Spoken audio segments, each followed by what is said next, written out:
Now we're on to the turning pas de bourrée. It's the same exact feet work except for rotating, and that can be very challenging for non-dancers who are trying to learn these basic steps. So here's how I go about it. First thing I do is warm their brain up. Get them remembering, okay, so you know for pas de bourrée, you lift, you go and releve to the right foot, step out of the triangle, step out. So we go over the triangle idea again. Make sure they have it 1 and 2, 1 and 2. Make sure they can go alternating ways, right? The heels up, flat foot. Heel up, flat foot. Releve, releve, flat.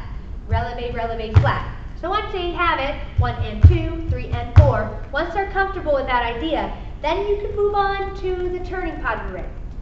And basically, you tell them to stick their right foot back like they do for a regular pas de bourrée, except they're going to rock back. They're going to rock. This helps them really shift their weight back onto that foot, because when we turn, we have feet completely on the other foot. So you just get them used to rocking back like a rocking chair, right? Once you see that they have their heel back, heel up, and they're rocking on the foot, then you go over, make sure they know what corners of the room there are. So we have corner 1, corner 2, corner 3, and corner 4. Because now you're going to help them understand how to rotate all the way around. And so they face back to the audience, right? So we have, when we rock back to corner 1, right? Corner 1, get on the foot, step your left foot to corner 3. Right? You want to have them step their right foot, exaggerate it, really get the idea of rotating it. Then your heels are up, then you flat foot and face back to the audience on the 3rd foot, right? So you have them parallel, rock back, rotate to corner 3, face the audience 4. Now we're exaggerating, really putting our body into it so they understand how to rotate, right? Now, once they get comfortable with that, then you can ask them to make it smaller. Have their hands in their hips, so have a place for that. And you have them rock back, corner 3, flat foot, right? And they bend the knees, right? Back, back, down, right? Releve, releve, down. Give them a count with it if you want. 1 and 2. And the idea is you want to make sure you show them to keep their knees straight. They're pushing through the floor as they reach up high, and then they bend both knees as they go down for that 3rd. A lot of times you'll get kids spinning.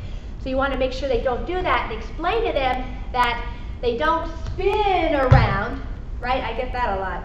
You want to make sure they alternate the feet. That's the biggest challenge, right? Getting your students to alternate feet. You have them pick up their feet. They literally pick their feet off the floor and step it back down as they alternate.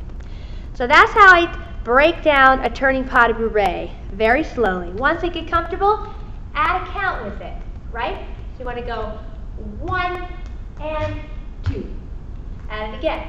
1 and 2. Add it faster. Do it faster and slow. They might get dizzy, so you want to give them a second in between. You go 1 and 2, right? Get them used to doing that. And the idea of the head spotting, where does their head go? Because sometimes they'll go like this. And that's okay at first when you're trying to teach them how to rotate around with their feet. But the last part, if they haven't had it yet, we need to go over the head part, right? So where does their head spot?